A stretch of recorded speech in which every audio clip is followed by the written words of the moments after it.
വിശുദ്ധ മത്തായി എഴുതിയ സുവിശേഷം 20-ാം അധ്യായം 1 മുതൽ 16 വരെയുള്ള വചനങ്ങൾ. മുന്തിരിത്തോട്ടത്തിലെ ജോലിക്കാർ.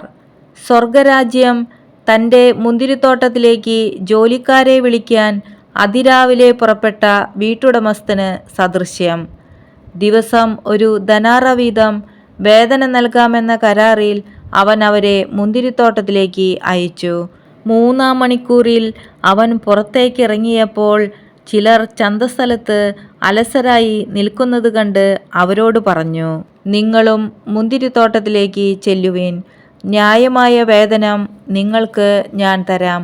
അവരും മുന്തിരിത്തോട്ടത്തിലേക്ക് പോയി. 6-ാം മണിക്കൂറിലും 9-ാം മണിക്കൂറിലും പുറത്തേക്കിറങ്ങിയപ്പോഴും അവൻ ഇതുപോലെ തന്നെ ചെയ്തു. ഏകദേശം 11-ാം മണിക്കൂറിൽ അവൻ പുറത്തേക്കിറങ്ങിയപ്പോഴും അവിടെ ചിലർ നിൽക്കുന്നത് കണ്ട് അവരോട് ചോദിച്ചു, നിങ്ങൾ ദിവസം മുഴുവൻ അലസരായി നിൽക്കുന്നതെന്ത്? ഞങ്ങളെ ആരും വേലയ്ക്ക് വിളിക്കാത്തതുകൊണ്ട് എന്ന് അവർ മറുപടി നൽകി. അവൻ പറഞ്ഞു, നിങ്ങളും മുന്തിരിത്തോട്ടത്തിലേക്ക് ചെല്ലുവിൻ.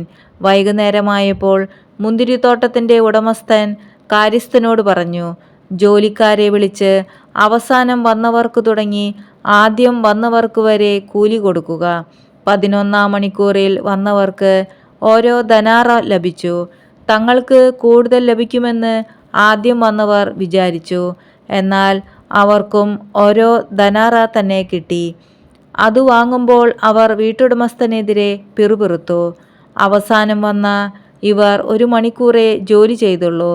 എന്നിട്ടും പകലിൻ്റെ അധ്വാനവും ചൂടും സഹിച്ച ഞങ്ങളോട് അവരെ നീ തുല്യരാക്കിയല്ലോ.